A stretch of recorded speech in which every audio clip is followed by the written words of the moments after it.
Public hearings are underway in Olympia this evening as Democrats in control of the state legislature have released new proposals to bring in more revenue to close the state's multi-billion-dollar budget shortfall. Albert James walks us through some of the taxes they're considering and how they're being received on the other side of the aisle. Neither budget, however, is close to one that I can sign for two key reasons. After Governor Ferguson told legislative Democrats their budget proposals had far too much in taxes and couldn't rely on a wealth tax, Senate Democratic Budget Leader Noel Frame says Democrats in both chambers have come up with new options to balance the budget before session ends on April 27th. We are still asking some of the wealthiest individuals in the state to do their part and pay what they owe in taxes. The new proposals include increasing business taxes, capital gains and estate taxes, and extending the sales tax to computer services like web design and software development. Democrats are still proposing removing tax exemptions deemed ineffective or obsolete.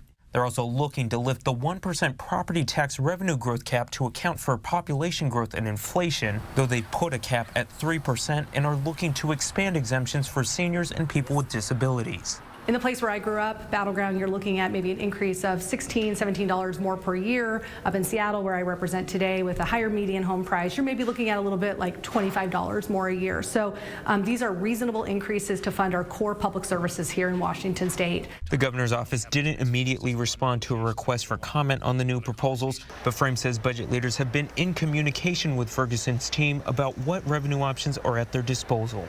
All in all, things in Olympia are a mess right now. Much like with the previous tax package, Senate Republicans are staunchly opposed to the new revenue proposals. They continue to rally against increasing the cap on property tax revenues, arguing it'll make renting or buying a home more unaffordable. They also argue tax increases on businesses will ultimately be passed down to consumers through higher prices. Anytime that someone tells you that they want to tax business, what they really mean is they want to tax you. They just don't want you to know that they're taxing you. The new revenue proposals are slated to be voted out of a Senate committee on Friday. In Olympia, I'm Albert James reporting.